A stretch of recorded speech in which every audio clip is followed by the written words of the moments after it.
நிறைய பேர் இந்த காவல்துறையில் சேர்ந்துருக்காங்க. ஒரு சராசரி சாதாரண ஒரு கான்ஸ்டபிளால் இந்த சமுதாயத்தை முன்னேற்றி கொண்டு போயிட முடியும்னு நினைக்கிறீங்களா? ஒரே ஒரு பெரியார் தாங்க வந்தாரு. பெரிய இல்ல ஒரே நிமிஷம் இல்லை, அவர் கேட்குறது ரொம்ப, அதாவது நீங்கள் என்ன சொல்கிறீங்க, அவர் தன்னுடைய அரசியல் ஒன்று சொல்லி ஒன்று சொல்கிறாரு, என் மூலமாக என்னை போல கடைக்கோடியில் பின்தங்கி இருக்க கிராமத்திலிருந்து நான் வெற்றி பெற்றால் என்னை தொடர்ந்து பல பேர் வர முடியும்னு அவர் சொல்கிறாரு. நீங்கள் வந்து போலீஸ் துறையிலே வந்திருக்க முடியாத ஒரு வேலிடான ஒரு கேள்வி எழுப்புறீங்க. அவர் அதுக்கு ரொம்ப நேர்மையாக பதில் சொல்கிறாரு.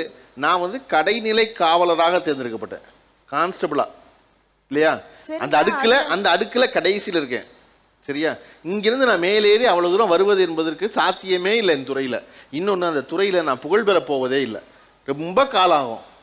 அப்போ என்னுடைய இளமை என்னிடம் தங்கி இருக்கும் பொழுது நான் பிரபலமாகணும், நான் புகழ் பெறணும் அப்படின்னா அதுக்கு இதை ஒரு வாய்ப்பாக நான் பயன்படுத்தினேன்னு சொன்னால், நீ ஒன்று அதை ஒரு பெரியார் தானே பிறந்தாரு அப்படின்னா அவர் பதில் திருப்பி ஒரு அன்னை தெரசா தானே பிறந்தாரு, நீங்கள் அன்னை தெரசா ஆகலன்னு கேட்டால் அவங்ககிட்ட பதிலே இருக்காது.